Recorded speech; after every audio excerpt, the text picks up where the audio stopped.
দেখো 3 দাগের অঙ্কটা z1 mod z1 সমান z2 সমান 1, আর্গুমেন্ট z1 প্লাস z2 সমান 0 হলে প্রমাণ করো z1 সমান 1/z2।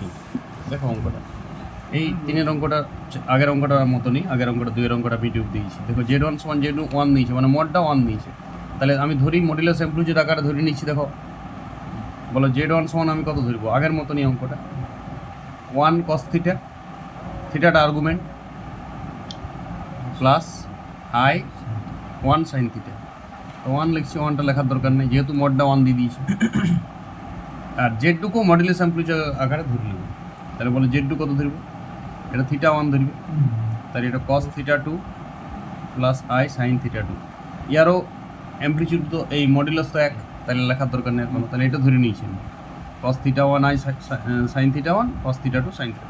এবারে এদের অ্যাম্প দিয়ে দিই, দেখো এদের এআরজির আর্গুমেন্টের ARG z1 plus ARG z2 equal to 0। তো এআরজি z1 মানেই তো থিটা 1, আর এআরজি z2 মানেই তো থিটা 2 সমান 0। তাহলে নিশ্চয়ই থিটা 1 সমান মাইনাস থিটা 2, থিটা 1 সমান মাইনাস থিটা 2। এবারে এখানে পুট করো, z1 এর জায়গায় পুট করো, তাহলে z1 সমান কত বলো, z1 সমান কত, cos theta 1 plus i sin theta 1। এর ডাইরেক্ট না করে আমি cos থিটা 2 করছি, মাইনাস থিটা 2, cos এর মাইনাস উড়িয়ে যায় দেখো, তাহলে কত হবে cos থিটা 1 এই cos থিটা 2, বুঝতে পারছো? থিটা 1 এর জায়গায় মাইনাস থিটা 2, কিন্তু এখানে মাইনাস বাইরে আসে, তাহলে i sin থিটা 2 মানে অনুবন্ধী হলো। ইয়াকে এবারে উপর নিচে তুমি এটা দিয়ে গুণ করো, এর প্লাসটা দিয়ে, উপর নিচে আর প্লাসটা দিয়ে গুণ করো।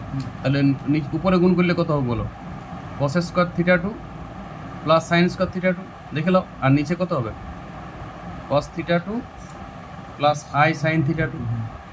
এবার দেখো এইটা তো এক, আর নিচটা তো এইটাই z2, তাহলে হলো z1 সমান 1/z2 প্রুভড। চলো রিপিট করো, না দেখে একবার প্র্যাকটিস করো, তাহলে ধুন বসবে।